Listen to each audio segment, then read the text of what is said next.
I think it gets artists thinking long term, creatives thinking long term. Like you said, like I'll be back. This is not my only one. This is not the But only if you one. give your if it has to be perfect, then maybe this is your only one.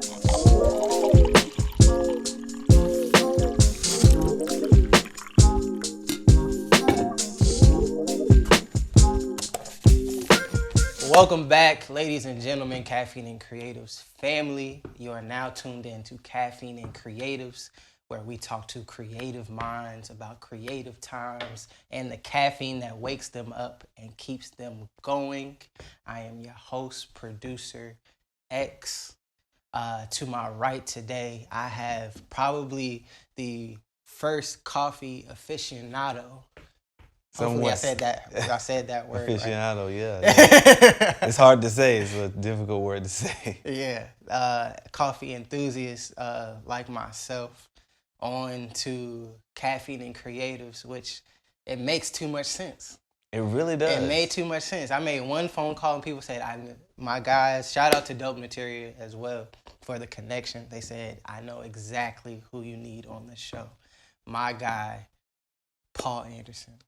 Pleasure to be here, man. How you feeling today? Man, I'm feeling good. You're right. It just makes sense. It made too much sense. I was like, I was sitting there. I was like, who am I gonna have on the show for this week? Made a couple phone calls. First people I hit up was Dope Material, and they was like, I know exactly who you need to have on there. Hey, I went through I was going through the Instagram. I'm looking at the ARTBLK. Yep. I'm looking at the ARTBLK page, which we'll get into that as well. Yeah. I'm like, yes. Hey. Like this sounds too much like right. No, legit. Even when I saw the previous video that you did with Dope Material, I'm like, Caffeine and Creatives. It's just crazy to see that there's people out here that, just great minds think alike. You know what I mean? And I just love what the ideas and the content that people are like yourself are coming out with and doing this as a service for creatives, and it's really discovering a whole new type of people that like coffee, that are creatives. It's just, and it spoke to me when I saw it. So yeah, I'm glad it reached you for sure. Yeah. I'm trying to bridge that gap. Like most people, like it's a very easy. They're very easy dots to connect. Creatives are typically around the clock people. Okay. Most creatives I talk to are coffee, caffeine people because we're up. True. Working. I was up until like 2 a.m. last Same. night. I got home at like 3 something. Really? Yes. I walked in my house at like 3. And it's like, yeah, we're not gonna say what time it is right now. Right. It's like, I know you didn't get no sleep because Yeah, but it's the life we chose. It is. It's the life we chose. Speaking of the life we chose, tell me and the people out there a little bit about who is Paul Anderson. How did we get to this point?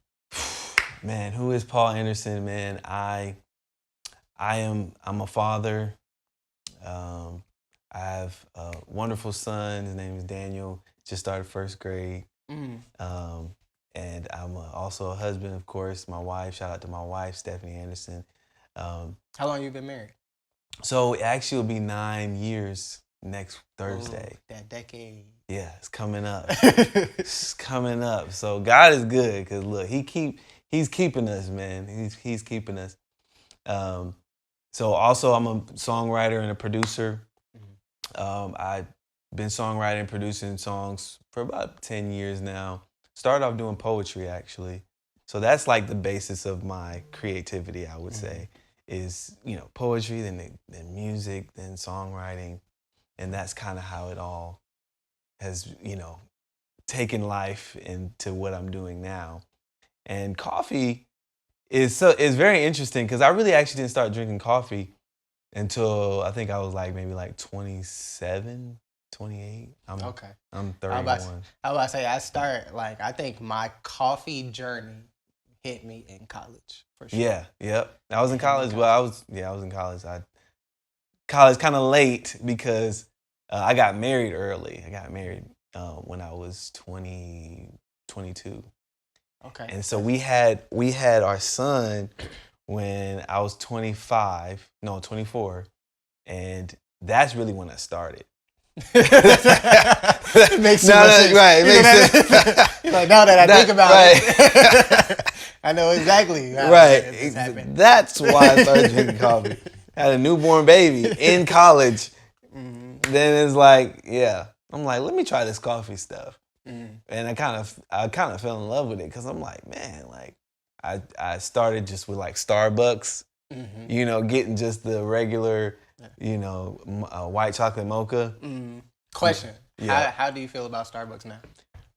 I can't do it. I can't do it. I was telling my wife the other day, I'm like, man, I'm sorry, I'm not hating. I'm not. Right. I know we got ARTBLK. I'm not hating, but I just can't do Starbucks. It's not it. Yeah, it's not hitting. It's hard to have that conversation with people, especially less so coffee drinkers, because there's people there's you have like coffee drinkers that drink coffee for coffee, right? And then you have Starbucks people, right? Who are diehard loyal. Yeah, you are brand ambassadors. You're not a coffee drinker. No, I like that. I like that. Right? You don't care how it tastes. You just love it. The brand. Yeah, like you said. Yeah, no. Starbucks now is like I've seen people say this, and I agree. Where it's like I can maybe only do the espresso because now I know and understand how espresso is supposed to be made, and I realize that they're back there pressing. I don't want to. I feel like okay, y'all might have to edit this out. They back there pressing buttons. So, but yeah, no. There's some really great coffee shops in Atlanta. There are. Yeah. Yes. And so. Matter of fact, I'm gonna need a couple. I know you have a few. We're gonna have to trade. Let's do that. Let's do that. Sure. There's some really great coffee shops in Atlanta we can check out. Shout out. So you're in college. You have this newborn baby. Yeah. It's like, I need something. And since I can't do drugs, right? That's not going to be. We're not going to go there. Right. Coffee. Yep. So talk to me about what were you studying in college? So I went to Georgia State and I studied music business and management. I got my degree in music business and management. Amazing time. Georgia State is a really great school for a lot of different reasons, the diversity. But I liked it personally because of the music program. Like I feel like I've grown the most in their school of music. And then the business classes and stuff that you had to take. I thought it was cool. So I did music business, music management. Also because it was the shortest route for me to go. So I wanted to get in and get out. You know what I mean? I feel that. You know what I'm saying? Yeah, I feel That's that. just to be real. It was almost the same with me because I went to Full Sail. Okay. Which is technically the program. When I started, it was a 2-year bachelor's program. I switched halfway through to extend it, so I graduated in 3 years. Oh, okay. Just to kind of slow down my pace because I felt like there was a lot of information that was just being thrown at me, right? And I was like passing classes but not retaining information, right? 2-year bachelor. Wow. Yes. Oh, okay. Dope. It's very that's intense. New class every month. What? Yes. So you're spending 30 days on 2 subjects that you have to. Wow, that's intense. Yeah. Full Sail, okay. Yeah, a lot of people don't know how intense Full Sail actually is. That's why the graduation rate, the success rate from Full Sail graduates is high, but the graduation rate from entry level to graduation is the percentage difference is staggering. Oh, wow. Not too many people who start Full Sail graduate. Finish. Oh. Because of how intense the program is. Wow. Okay. Shout out to Full Sail. But yeah, I'm excited that, like myself, I'm talking to somebody who is living out what they set out to do in school. Yeah. So it's crazy, that journey, because I actually started off. I I actually believe that I wanted to do all of the the tracks. I wanted, because I had a great piano professor. I wanted to do piano performance at one point, but having a new baby, if you want to be a piano major, this is to anyone. If you want to be an instrument major, 6 hours minimum practice. Like they require nothing less, like a day, like 6 to 8 hours. I know folks, they were in that practice room for like 8 hours a day. And if you want to be a performance major, especially like classical, you got to get in. So even though I enjoyed playing, I was like, okay, that's not the route for me. And then actually, audio engineering, that was a lot of math. Y'all have to do a lot of math. Really, right. Yeah, I mean, I feel like as quiet as it kept, like engineering. I don't think too many people understand how much math is in engineering. Right. So, I mean, I'm okay at math, but I wasn't like trying to do that full force. So I said, okay, I'm good on that. And then education, I was like, okay, I'll do education. And, that was long. The thing with education, that was like, you was gonna be there longer. Like I said, I just had a child, me and my wife, we trying to get things rolling in our career. And so I said, let's do management. So I finished management, and I was able to get an internship actually at the Fish radio station. Okay. If anyone's ever heard of the Christian radio station, the Fish. And I started there, and actually, right when we were doing our first week, something happened in upper level management. They dropped all of us, all of the interns. So literally, we just started, and then we got dropped, and then I had to end up finding somewhere else at a studio to finish up. But with all that being said, I went on to help my church start a record label. Embassy. Yes, Embassy Live. Oh, let me show you the hat. Let me put the hat. Boop, Embassy Live. boop. This the hat. This is the brand. Embassy Live is the record label for my church, Embassy City. Pastors Brian and Patrice Meadows, and we have some amazing talent there. And God actually put that on my heart, like, because I started with the church. I feel like it was only right for me to like help us get a record label started. You know what I'm saying? So, use what God gave me to help the kingdom, and also it helped me with my music business personally. Doing records and knowing the ins and outs and studying, because even if you go to school, and I feel like everyone in any industry, even if you go to school, you have to continue to learn. Like, It's a must. Yeah, because the industry is always changing. Yeah. I always tell people, Full Sail gave me the perfect opportunity to not know anything. That's good. It set me up, because I actually when I was talking to Dope Nateri. Yeah. I was telling them I knew nothing about engineering prior to college. Oh wow. Yeah, until I went to college, and then I learned everything I know. So what made you say, I want to go to Full Sail? They came and talked to my high school. Oh wow. Dope. Yeah, so I was in high school, originally from Newport News, Virginia. Oh okay. So they came to the high school when the college day, and everybody's doing like visits and stuff like that. Yeah. They came and talked. They did this whole presentation, like, oh, you get a MacBook, and like that's how they were trying to sell everybody. Right. You get a MacBook, guys. They were trying to sell everybody on the MacBook. But it was literally between, I had always been around music, around like family members that are like, my mom and aunts had a singing group. Oh wow. Gospel singing group. Oh, dope. Change. So grew up like choir, church musician, stuff like that. Yeah. I was drill team, praise dance team. Like, Okay. Like grew up in church. Yeah. So I was always surrounded by music, but the technical side of it, I never even fathomed until Full Sail. And then when I got to Full Sail, I didn't go to Full Sail thinking I was going to be an engineer. Like, I went to Full Sail thinking music business. Right. I can see a few avenues that I could take this. Right. So I'm gonna just leap. Oh, okay. So, and that's what it was, because it was literally between the passion route of music. Okay. Versus my academic route, which was biology, chemistry. Oh, wow.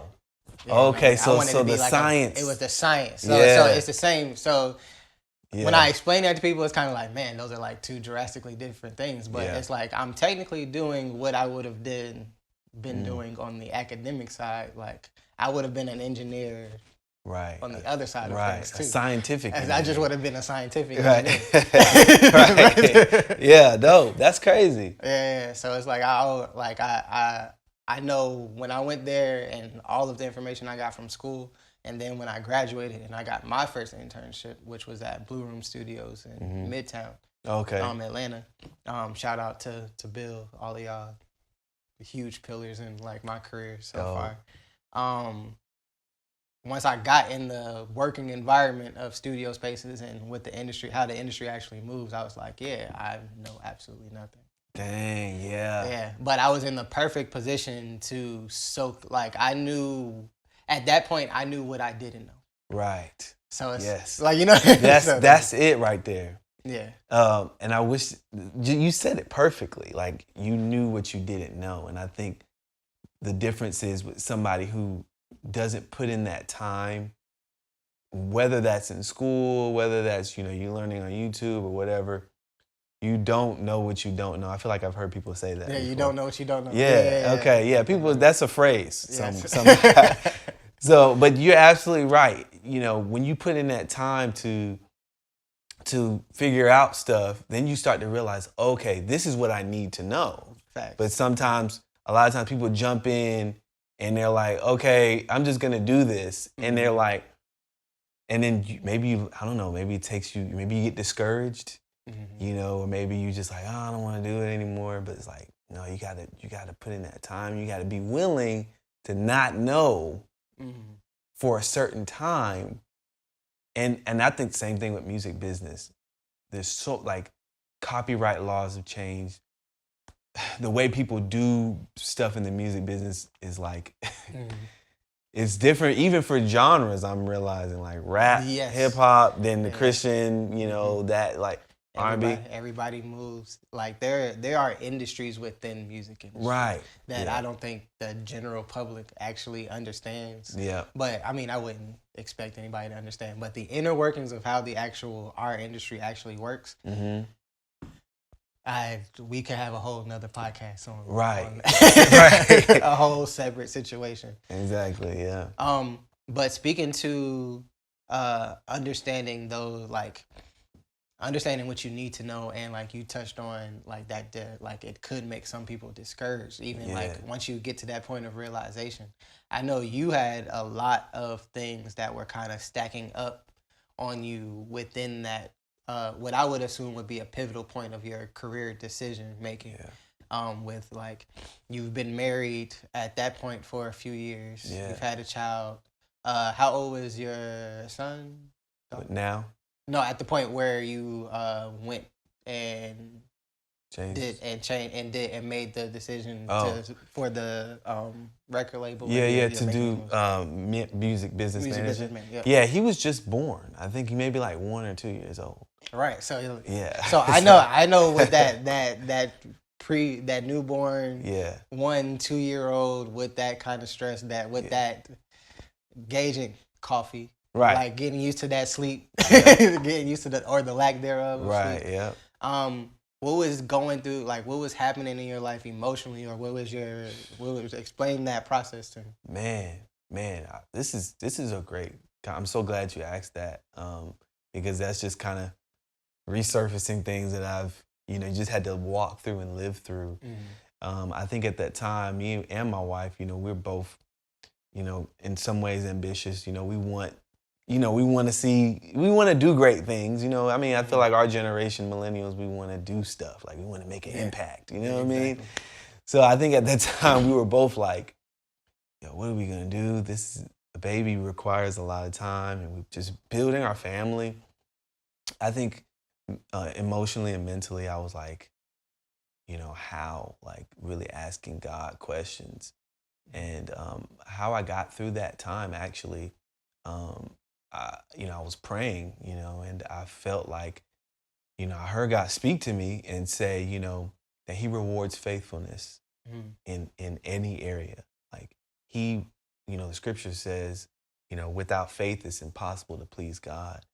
And I believe that faithfulness in any area, whether you're being faithful to your gift, to your family, to, anything, God honors that. And that kind of eased my mind, like on Saturday mornings when I wanted to wake up and I wanted to work on my craft. I wanted to work on, anything that I needed to do. And I couldn't, because we had to hold the baby and make sure you can't just put them, you don't want to always send them to grandma, even though grandma want them. We were blessed to have our parents close, but Same. yeah, that's a good thing. You want to be around your parents, yes, during that time. So their grandparents, but that's really what grounded me and helped me get through those first 2 years. I always tell everybody, you got a kid, you might as well chalk up 2 years to the game. That's my opinion. 2 years is in the bag because that baby is going to take up your time for 2 years. Yes. You can try to do what you can, but 2 years you're gonna need it. But that's what I did. I just tried to remain faithful to the time that I had, my family and my church. I was still playing. I play keys at my church. Okay. And whatever it is that I had time to do, just continue to stay faithful to that. Yeah, and that just gave me hope. You know what I mean? Like, you need hope. You need hope to know that, like, this isn't the end. Like, where you see your situation is at, like, it's not favorable. You don't like it. You need hope, and that's what I tried to hold on to. So what was that that turning point of, okay. Yeah. I see it now. Yeah. Like I was, you know what I mean? Yeah. Like, explain, walk me through that process. Man, so I'm trying to think. I think one of the moments was so once I started to have more time, I graduated. I think one of the first thing was like, okay, family, you need income. You need to be able to provide for your family. First thing was I got this amazing job out of nowhere at a charter school, teaching and education. The reason why that was significant for me, one, just income, being on salary. But two, a lot of times when you get a degree in music, unless you go to like a Full Sail where they train you for the industry, train you for the field, sometimes you might not get the job that you're hoping for. And as a music, as a creative, I mean, sometimes, you know what I'm saying? Like nowadays, I feel like nowadays, the industry has changed. They want creatives, but I feel like... Yeah, I was just having that conversation. I can't remember who I was having the conversation with, but I was just talking about the shift in what is valuable now, especially post-COVID. Yeah. It's post-pandemic, and everything becoming so streamlined, internet heavy, content curated. Like, the creative has risen to the top of the economy, a very important role in all industries and major corporations and organizations. Like, the creative component of being able to facilitate a vision, right, is, I feel like, at least 3 to 5 times more important than it was even 2 years ago. True. I think that what happened with me is just all of the years of working with my church and us, making music together and creating a sound. We recorded an album in 2019, and it like blew up. It's called Possess the Land. And some people might have heard it, some people might have not, but like in the first 3 months, we got like 1 million streams. And we were not even expecting it to do what it did. And from there, things just start escalating. We were able to get a deal to help fund our label from those streams, like against our royalties and stuff like that. And that's when stuff was like, okay, we can sign an artist now. We can build a studio. And literally, that's where we're at now. We're doing showcases. We're signing artists, and we're building something together. So, look, I think it's still unfolding. I mean, we did have some small moments, but I think it's really still unfolding. I'm like, I would say my big moment. I don't even know when it was, because it's so many things. But I would say it's probably when "Possess the Land," the record that I produced with my church, when it hit, and like everybody was sharing it. We got folks all over the world sharing it, and it's continuing to perform like 2-3 years later. So yeah. Speak to, because I like where this story is going. Yeah. Speak to the level of intent that goes behind a project like that. Not for the outcome, but on the front end, the attention to the amount of passion that's poured into it, the direction of this is what we're going to pour into, and the countless amount of hours that you put into that with no goal in mind of what it's going to do on. Right. Because you do that and then your album does 1 million streams. Right. There's something that people can take away from the amount of passion and what is the word I'm looking for?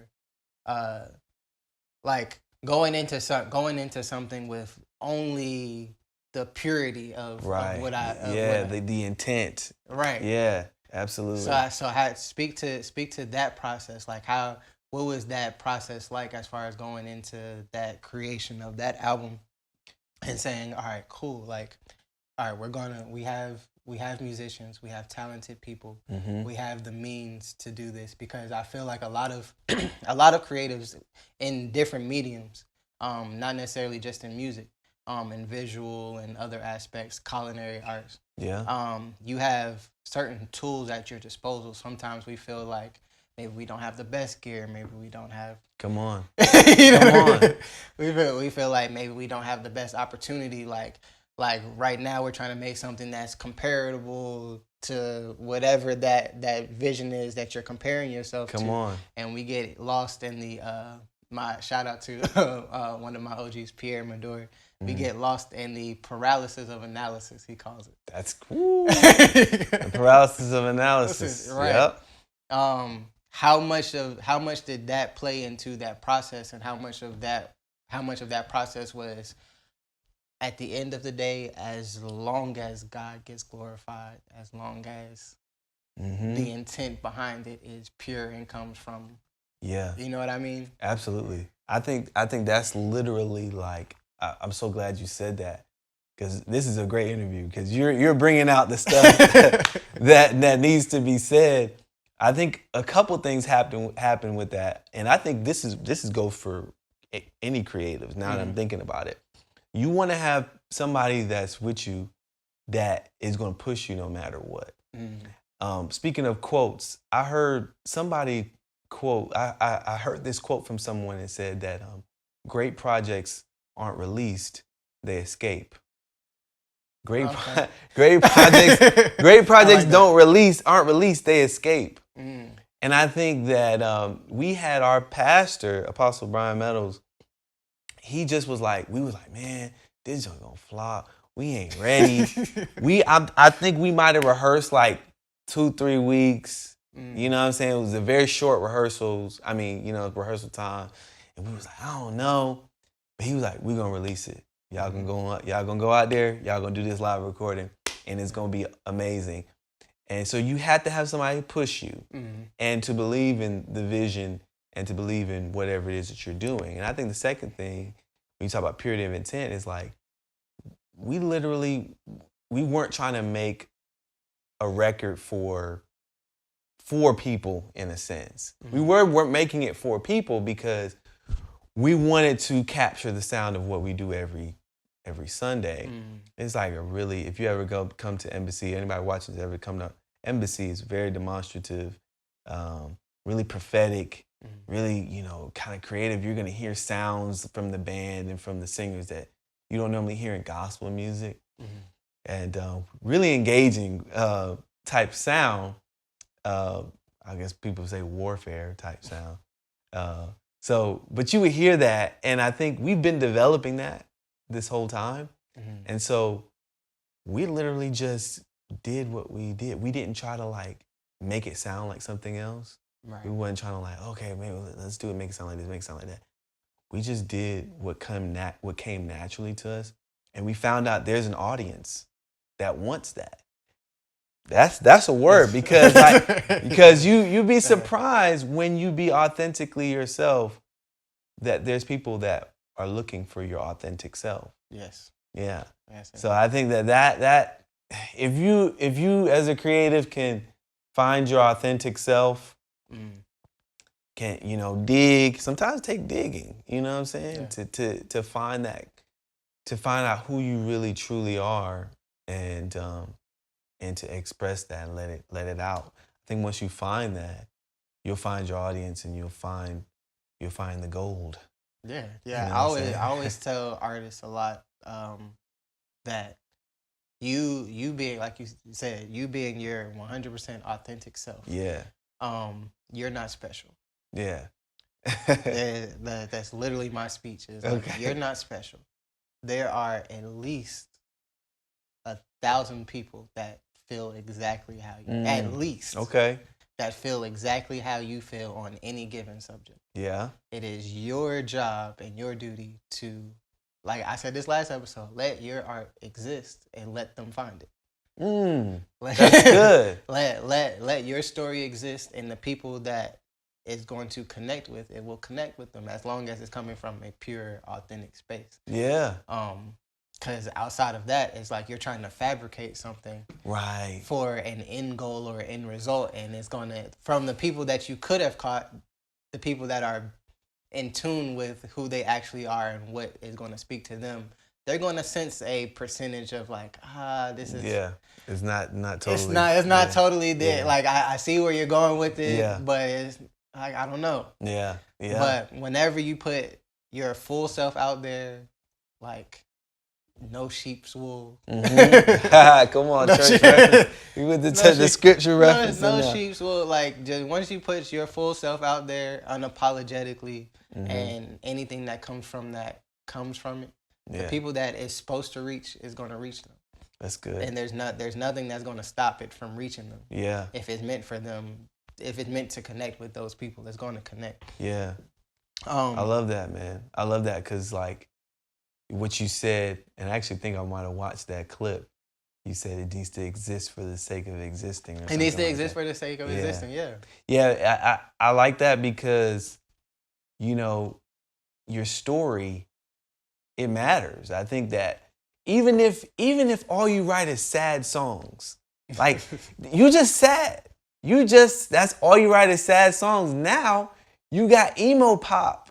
You know what I'm saying? now you done created a whole lane, like, or like literally. And the thing is, like you said, is like a lot of times, you know, you might not have an audience in the, you know, to start off, but you know what I'm saying? Like consistency, you know, that could be, you know, in your favor, you know, releasing things consistently, and then people, like you said, start to gravitate. They find it. The people who were supposed to find it.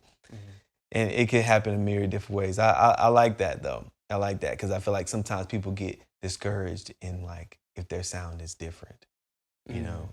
That don't now, and let me know what you think. I feel like that don't mean it don't need to be polished. Agreed. You know, but Agreed. But it still can be. Yeah, you should always. I feel like you should always aim to perfect your craft. Yeah. But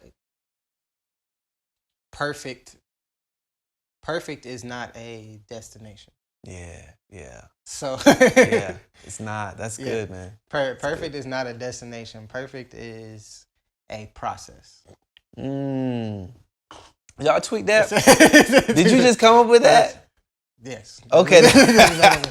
That's good. Like that's why I usually try not to talk too much because I don't know what's gonna come out of my mouth. No, that's good. But perfect is not a destination. Perfect is a process. It's a process. You feel me? So Perfection. I saw. Matter of fact, there was a sound that I came across on Instagram where a guy was talking to. I think he was a motivational speaker, but he was saying, practice. He was talking to a group of people. He was like, "Practice makes what?"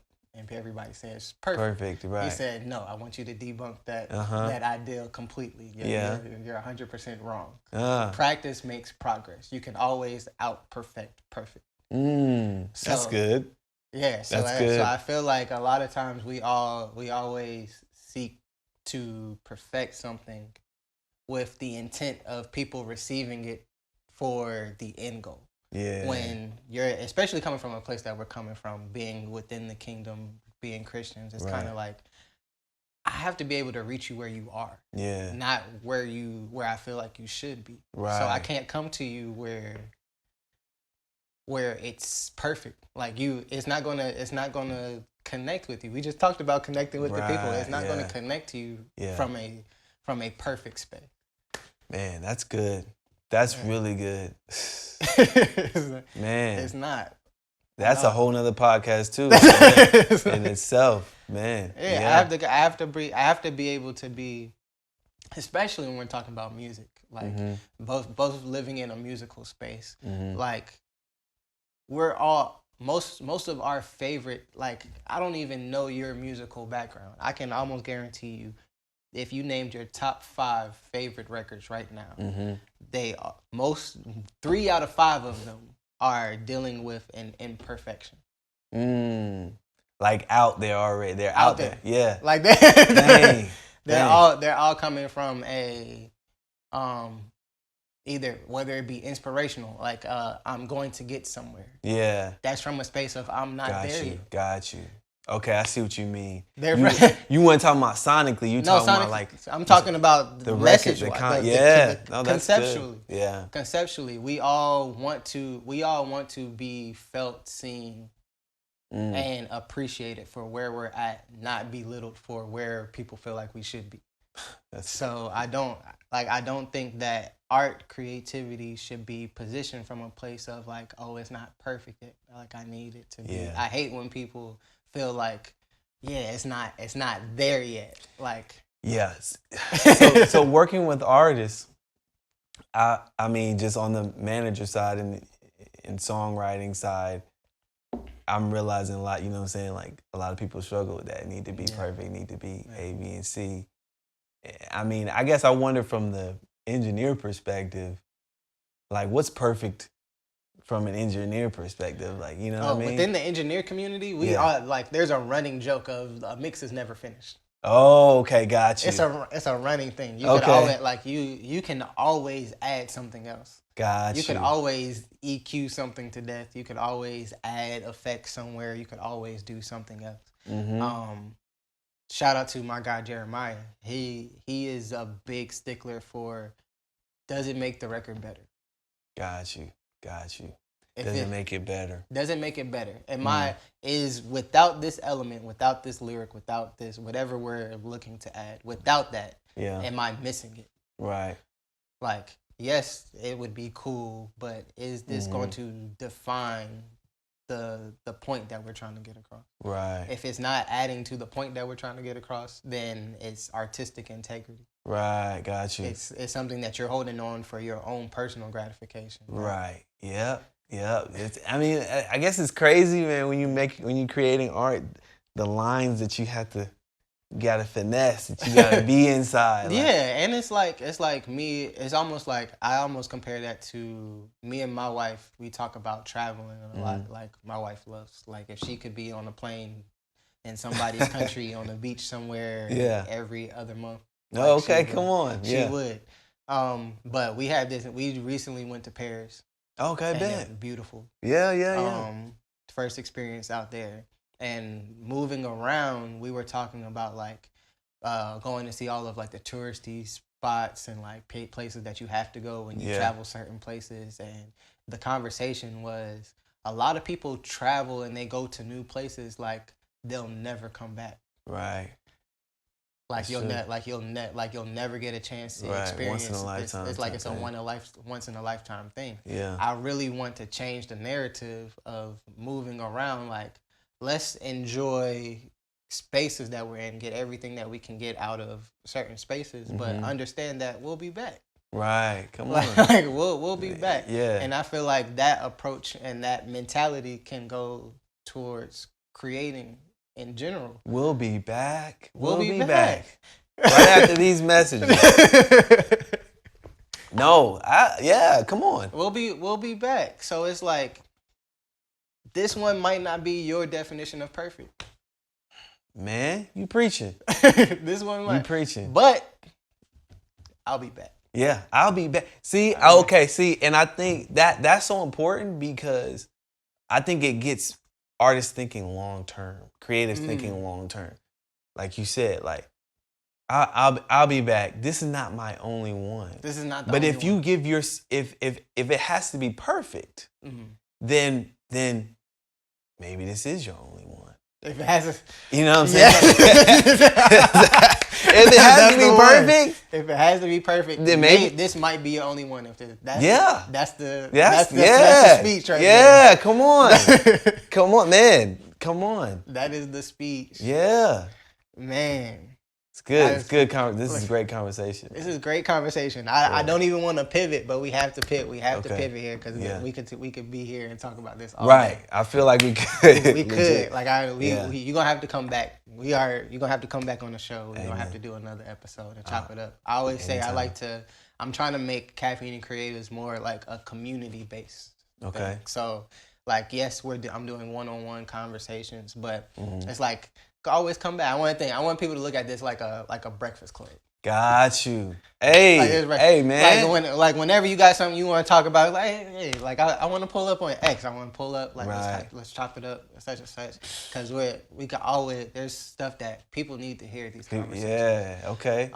But before we wrap this up, I want to talk ARTBLK. Okay. Explain ARTBLK to me. Okay. So ARTBLK is an idea that I had. Let's start with the idea. Of course, you know, from our conversation, I started off loving coffee because I needed to to stay awake to operate.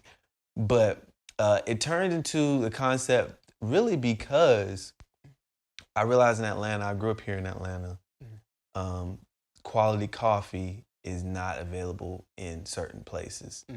And I wanted to change that.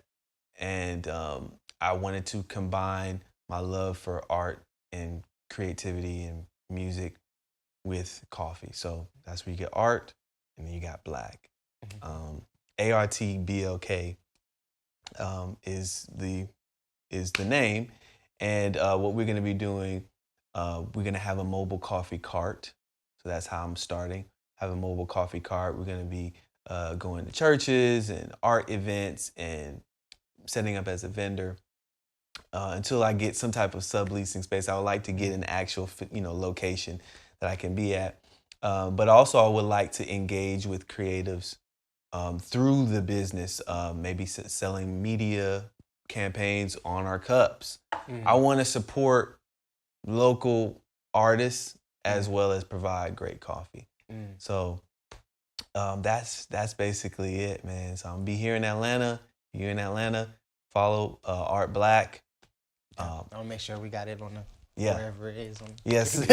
Wherever it's at on the screen, go ahead and follow it. Follow us, and we're gonna be coming to a space near you. Yep.